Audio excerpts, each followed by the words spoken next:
This question is from NEET 2020 examination. Statement of the problem says the quantities of heat required to raise the temperature of two solid copper spheres.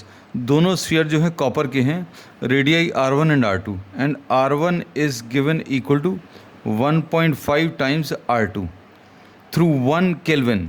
अब इसमें temperature जो है delta T ये 1 kelvin है, ये भी same है.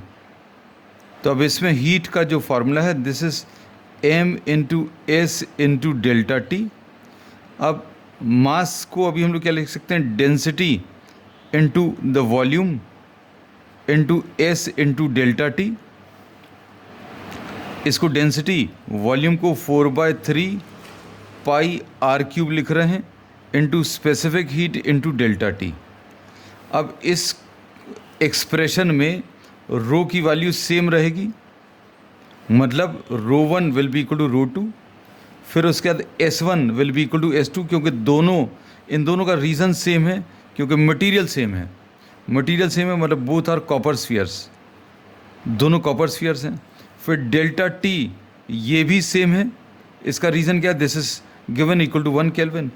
तो अभी हम लोग Q1 अपॉन Q2 कितना आ जाएगा, Q1 upon Q2 will be row into 4/3 pi R1 cube into S into delta T upon Q2 के लिए row into 4/3 pi R2 cube into S into delta T.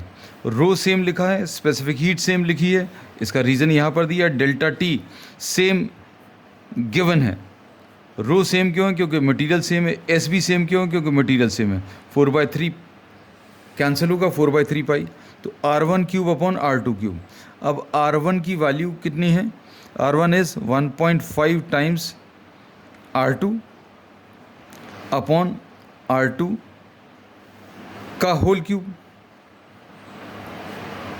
अब इसके बाद इसको सिंप्लीफाई करें. सिंप्लीफाई करने का तरीका, R2 और R2 कैंसिल होगा, ये 1.5/10 लिख दिया, डेसिमल रिमूव हो जाएगा, होल क्यूब 5 से कैंसिल होगा, 5 3s are and 5 2s are.